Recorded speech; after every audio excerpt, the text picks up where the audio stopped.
If I've learned one thing about saltwater fishing, it's that many of the species can be caught in very shallow water, very skinny water. A lot of wade fishing done in salt water. Now, we're not going to be doing that today. We're going to be boat fishing, but we're going to be fishing in some really shallow water for some really cool fish, a place that holds some great memories for me. Stay tuned. It all comes at you in the next half hour. Fox Sports Outdoors is on the air right now. You're watching the only program with weekly fishing reports and real-time outdoor news from the Southwest region. This is Fox Sports Outdoors. Hi everybody, I'd like to welcome you in today to a place that is very near and dear to my heart. Just outside this harbor is the location of my very first ever saltwater fishing trip of any kind. And it was about 35 years ago. I'd like to welcome you into a beautiful fishing town called Port Mansfield, Texas. It is located on the lower Texas Gulf Coast, and it is situated in some of the most prime saltwater fishing territory known to the entire Gulf. From here, you can go out the East Cut and go deep sea fishing for red snapper and several other deep sea species. You can do all kinds of inshore fishing. You can wade fish. You can go up to the land cut.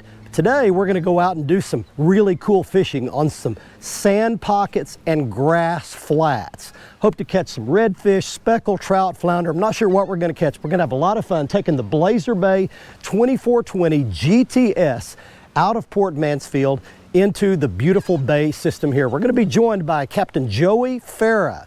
He is our South Texas Lower Gulf Coast reporter for our television show, for our Southwest version of our show, and he's intimately familiar with every square inch of this territory. So right now, we're going to get idling out of the port here, get out into the bay, pick up Captain Farah. Next time you see us, we'll be out doing some beautiful flats fishing. While we're out there, we're taking you around the region for your latest fishing reports from our expert team of insider reporters. My voice is not going to last long today, so Captain Joey's going to have to do most of the talking. Bear with my hoarse voice. I've got a bad allergy attack. We'll try to muddle through it somehow. Right now, let's get it started at the FSN studios with your weekend planner. The salooner tables are indicating fair game fish conditions for this weekend. In general, the peak times should take place a little bit before sunrise on both days, and again at 5:15 p.m. on Saturday and 6:05 p.m. on Sunday. The sun will rise at 7:30 and set at 6:56, and evening skies will feature a moon that is 22% visible. Hang with us for freshwater and coastal information from around the region. Plus, I'll return with Bassmaster elite angler Jacob Wheeler for this week's Ask the Pro feature. We're coming right back. Fox Sports Outdoors is brought to you by Motor Guide's new wireless and easy-to-use XI3. XI batteries powering the world forward. WAYPOINT Marine, the Gulf Coast's leading saltwater boating specialist. And Strike King, designed by the pros, fished by you. Got him, Barry. Fish on. Nice trout. Little schoolie.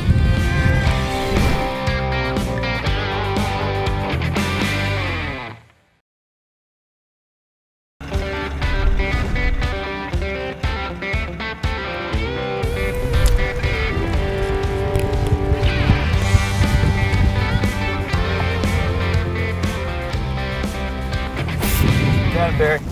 Fish on. Nice trout. Little schoolie. Running right at us.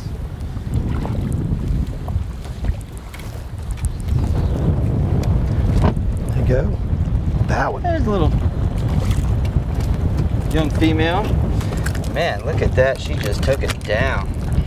Yeah, well, that gives us a little bit of a start. So why don't you explain a little bit about this area and what we're doing here? Well, we're in Port Mansfield today, and we got a little windy midday bite. We're along the King Ranch shoreline, which is, we're up out of that deep water in about 3 foot with scattered grass, a carpet of grass with scattered sand pockets. And those fish use those sand pockets to bed up in the grass and look out over that open bottom and ambush their prey, especially in the off times of day like it is now. During a major feeding time, they'll patrol the shorelines and those drop-offs like wolves patrolling back and forth. Now this girl here, you can see she's been scarred up with a little porpoise there. The porpoise eat those trout. You can see she got nicked there. Little porpoise bite on the tail too. So we're gonna keep working these grass spots, Barry, or the sand spots along in this grass flat. Up against that bank is where we usually find those big ones. Hi folks, this week's Lone Star Lakes is once again brought to you by the good folks at Brecklin Ranch, who would remind you that youth will hunt free with a paid adult. Now this week we're going to talk a little bit about neighborhood fishing. This is a program instituted several years ago by Texas Parks and Wildlife to offer urban anglers more opportunities around our great state. They will stock small park and urban ponds with lots and lots of catfish through the end of October. You can find the locations for these stockings by going to the TPWD website and looking up neighborhood fishing. There are several requirements you need to be aware of. You'll find all the rules and regulations there at the website. Now these are catfish, so the gear is very simple.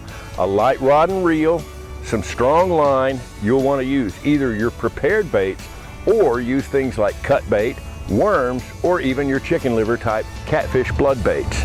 Also want to mention really quickly that crappie are starting to move up across the state in many of our lakes a little bit shallower than they have been. You'll find them on those brush piles at about 10 to 15 feet, especially on Cedar Creek.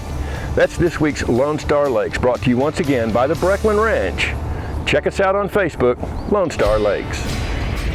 Hey folks, Captain Greg Varm here with this week's Fox Southwest Outdoors Report. Hey, here in Galveston, it's time to thank flounder. From now through the first 2 weeks of December, after each cold front passage, we'll see another wave of flounder migrate out of our bays and into the Gulf. Funnel areas are great places to target. The exits of satellite bays to main bay are key right now. Here in West Galveston Bay, Greens Cut, Karankawa Cut, Alligator Point at Chocolate, and Cold Pass over in Christmas Bay. Live mullet, fish along the bottom, is likely the most popular method. Also, soft-scented plastics such as gulp work great. These fish will migrate to the Gulf, and fall in Texas is a great place to catch a trophy flounder. Also up in the back lakes and marshes right now, Galveston and both Freeport, we're seeing lots of redfish. Live shrimp under a popping cork and live mullet fished on bottom are both working great. The most productive areas in Galveston West Bay have been Greens Lake, Karankawa Lake, Chocolate Bay, Halls Lake, and San Luis Pass. Over in Freeport, hey, go check out Christmas, Bass Drop, and Drum Bay. Also, the Brazos River has been hot as well right now. Remember, if you want to go fishing in the bays or get flounder, Galveston or Freeport, call the number on your screen, check out our website. Hey, I'm Captain Greg Varm. I'll see you guys next time. We're kind of experiencing a little peak in activity. We switched to some darker colors.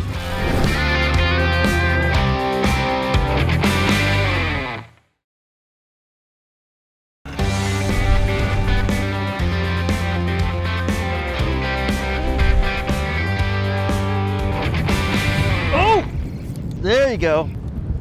Oh yeah, that's a decent trout right there. I'll get the net.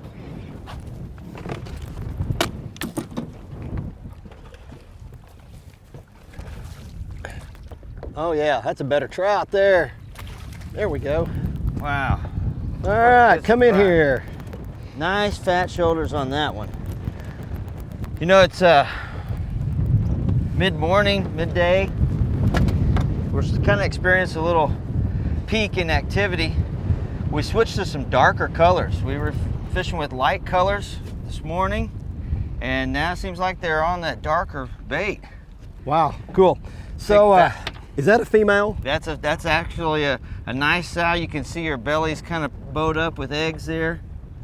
So we've been catching trout all morning, actually. We've been good action. Most of the trout have been these males. But you keep saying if you're around the mature males, right, the females will be close by. They tend to female. So we're in the same area. We're catching males a couple hours ago, and they're croaking. They're 16 to 18 inch mature fish. When they croak, that tells you right away they're a male. Really? Yep. And then you can see the females don't croak? The females don't croak. You can see her belly's kind of scarred up, and that's from sitting there fluffing those eggs into the grass, where the eggs will float into that shallow grass and stick to the grass. Cool. And do trout just spawn one time a year or multiple times? No, they actually spawn multiple times a year. They have about 3 or 4 months in the spring and a few months in late summer. But even in the heat of the summer, I find them with eggs in them in certain situations where their body temperature stay cool. So you can, along the intercoastal and areas that they get a lot of flow, you can actually find them spawning all summer. Cool. We're gonna let that one go back. We're keeping some small fish. put him out there where they can watch him swim away. I'm gonna give her a little R&R here. Well, she didn't need too much. She was ready to go. All right, buddy. That's a little better fish. Way Awesome. to go. Hey, October is always a magical month for the fishing in the state of Oklahoma, and that switch has already flipped on at a number of our lakes across the state. Now, I was visiting with Mike Scarborough, a crappie guide at Broken Bow, and he tells me the crappie fishing is good there right now for numbers and quality. He's having his best success fishing brush piles about 20 foot deep, and best bait has been the Bobby Garland 2-inch baby shad in monkey milk and purple passion colors. But what Mike says is really good fishing at Broken Bow right now is the bass fishing. He says put on a lipped crankbait that'll run 6 to 8 feet deep, shad color, baby bass color, and go to the backs of the creeks. Now, Lake Eufaula has stabilized as far as the lake level. The crappie fishing has an excellent report coming from there right now, especially on the dam end of the lake. So you need to check out Lake Eufaula for crappie. And then Wister Lake in just the last few days has really caught on fire also for both bass and crappie. For those Wister bass, put on that buzz bait, soft plastic jerk bait, concentrate on the points. You can catch some nice bass at Wister. And as you've seen in my report before, Kevin DeLong says Wister is his favorite crappie big fish lake, and those fish are starting to show up again there at this time. You need to check out Wister for bass and crappie. October is a great time to be fishing in Oklahoma, and you can catch them, but you can't catch them if you don't go. Woo! Windy redfish!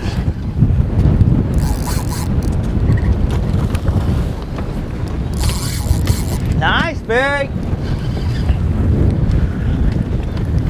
Woo! Copper top! Copper top! Nice! Gosh darn it! I thought I had him up and he got one a little bigger than mine. There we go. Again on that Voodoo shrimp. the voodoo shrimp. Nice fat reds. Beautiful red right there. Look at gold color in that sun. There we go. Back he goes, buddy. I'm gonna try to see if I can get this out, but we're showing you some of the bigger fish we're catching, but we've been in fish all along. In fact, as we head on out to this break, I want to just roll in just some quick shots of several other fish we caught. We caught several trout, some reds. We've pretty much been in action most of the time. Everywhere we've stopped, and you know, we came out of Port Mansfield, kind of green today. I usually run out of Corpus, so we came in Port Mansfield and we moved around. We found bait, so we had good water quality, and then we had bait, and then we were in fish.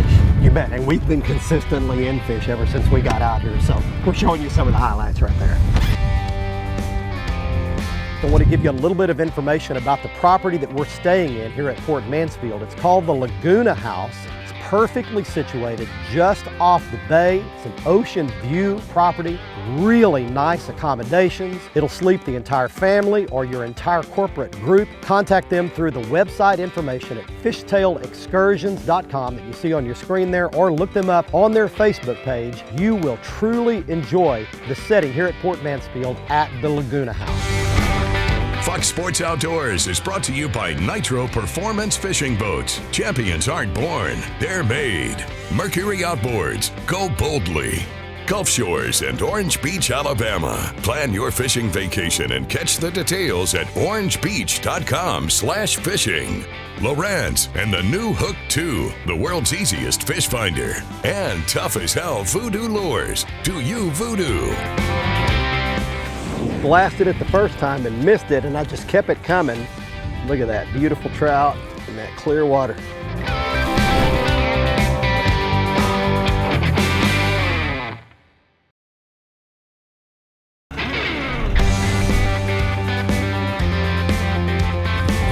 Oh, that's a good one, Barry. I saw that blow up. Huge That's explosion. a big blow up Huge out there. explosion. Got to keep that rod high in shallow water with top water. They love to go down and scratch those hooks out. Nice fat trout. Look at that. She's got some shoulders.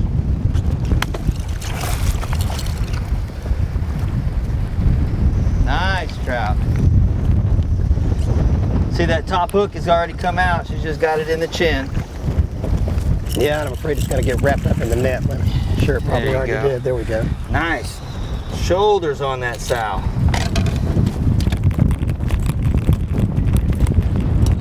Beautiful fish. Good topwater bite this afternoon.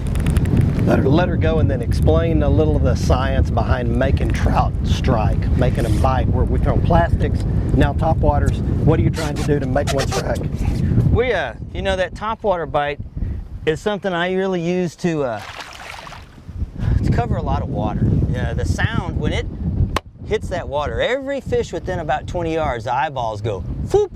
And look, whether they're hungry or not, they might come up. They don't just dart over and explode on that bait, but they'll shadow that bait and get to the right angle. So it's very important when you're using a topwater in the shallow grass flats here in South Texas, not to just work it erratically all the way back to the boat. Imagine your bait a wounded bait fish. It hits the water and you want a little spurt of action and a stall, and a spurt of action and action. That gives those trout a little bit of opportunity to get angle on that bait. They always want to try to hit it head first, not at the tail. So like that fish came up from the bottom and you could see its tail slashing and everything. We were working it a little fast and then let it stall, and it hit it on the stall as the bait turned sideways and exposed that eye and the head. Hey friends, Cajun Phil here with your Fox Sports Southwest Louisiana Fish Report. Look at this weather. Finally got some great weather. It's been raining almost each and every day, but you know what? We're still going out almost each and every day. In the rain, I tell you what, as long as it's not lightning and thunder, and they're catching speckled trout and redfish. 4 boats yesterday. Did get a little bit of drizzle, a little bit of rain. Still came in with 20 to 30, maybe even 40 speckled trout per boat, and 10, 15, 20 redfish per boat. And it's like that all across the state, friends. Talked to a guide on Lake Pontchartrain, John Fallerman. He said they're catching good speckled trout under the trestles at Pontchartrain Lake. As far as bass fishing, the same all across. Great report yesterday from the Chaffalaya Basin. Spinner baits and crankbait just going down the shoreline. They're catching good. Crawfish color worked really good on the crankbait. Whitey chartreuse on the spinnerbait. Toledo Bend, Lake Caddo. Good reports this week from there. Right now, friends, get out on the water. Get you some of those fish. Get ready to get cold, but keep in mind, flounder season's right around the corner. You better call and book your trip. Till next time, this is old Cajun Phil for Captain Kevin, and happy fishing. May God bless. And you know what? We're going to see you next week right here on Fox Sports Southwest.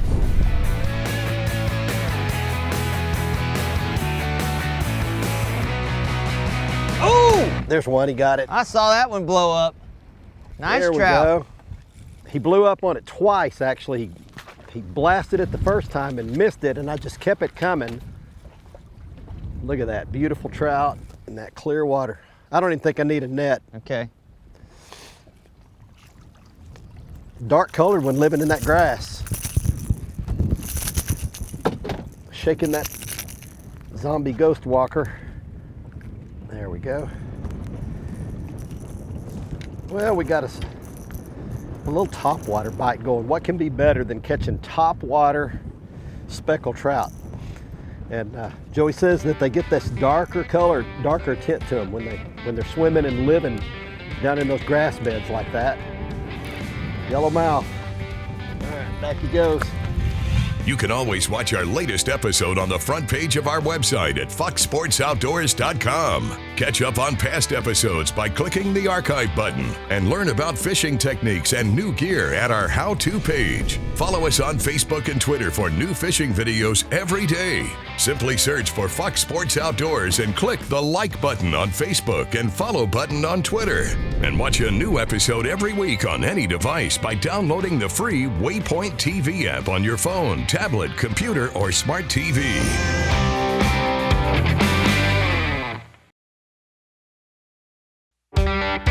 Fox Sports Outdoors is brought to you by Lew's. Feel the difference. Gene LaRue and Bobby Garland. We know bass and crappie from heads to tails. And by GLACIER Glove. Stay outdoors longer with our gloves, hats, and shades. Welcome back, everyone. Let's get right to your Ask the Pro question for this week. Wes wants to know, what is dead sticking? For the answer, we asked Bassmaster Elite Angler Jacob Wheeler.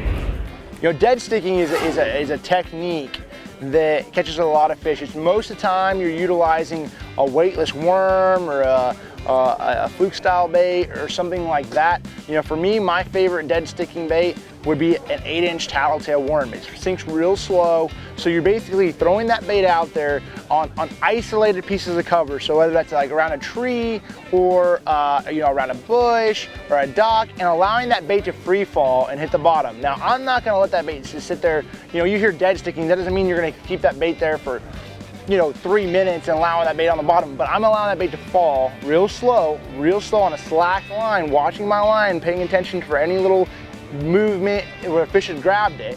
And then when it goes to the bottom, I might count to 10, shake it a couple of times, and then reel it out. So for me, it's more so fishing isolated pieces of cover and really taking my time on those high percentage places. Thanks, Jacob. If you want some help from one of the pros, simply go to foxsportsoutdoors.com and follow the Ask the Pro link to submit a question.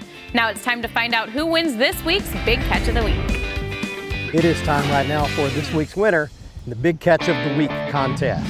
He's Daniel Roberts of Fayetteville, Arkansas, with a 35-pound striped bass he caught at Lake Hamilton in Arkansas. If you'd like to be our next winner, just go to our website at foxsportsoutdoors.com, click in the Big Catch of the Week area on the right-hand side of the front page, and follow the instructions to send in your Big Catch photo.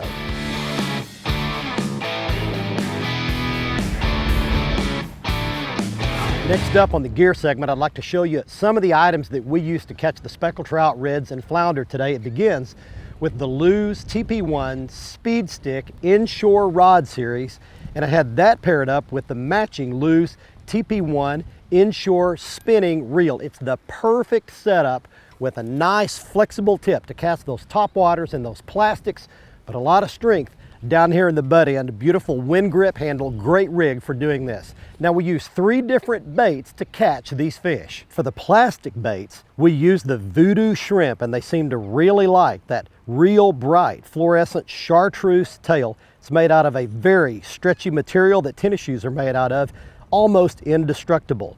Now for a bigger bait with a wedge tail, we used a 5-inch wedge tail mullet. That is an Egret Products bait, a 5-inch Egret wedge tail mullet. It's got a big swimming tail, puts off a lot of vibration, almost like fishing a lipless rattling crankbait. It puts off that much vibration in the water. That worked really well.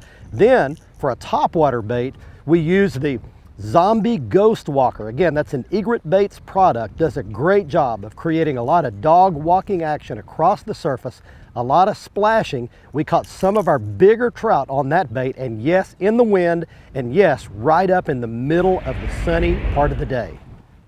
A good friend of mine manages one of the most popular restaurants in my home city, and he told me that by far the #1 selling category of foods on the menu are fried foods. That's one of the reasons why the United States is the #12 most obese country in the world, with a whopping 37% of us in this country are considered obese by U.S. government standards. We had better stop and wake up and figure out what's going on here, and stop eating so many processed, fried foods full of sugar. We had better start learning what's on the ingredient list in the foods that we buy and eat. And we better start eating smarter and cutting back on those calories and that sugar and the fried foods, or we are headed for an epidemic, the likes of which this country may have never seen before. But there's still time to do something about it. Wake up, America. I'd like to give you one more quick look at the Laguna House here at Port Mansfield, Texas. It's a beautiful property. Bring your whole family, your whole group here. A perfectly situated, really nice place to stay. It's where we stayed on this trip. It's run by Fishtail Excursions, and you can book it at the contact information you see on your screen. Get all the details about the beautiful Laguna House here at Port Mansfield, Texas. I hope you enjoyed our trip today. Our thanks to Captain Joey Farah for guiding us around today. We caught some great fish, had a great time. I think you would enjoy a trip here to Port Mansfield on the lower Texas Gulf Coast. Until next week, I'm Barry Stokes. Be safe, have fun. Bye-bye, y'all.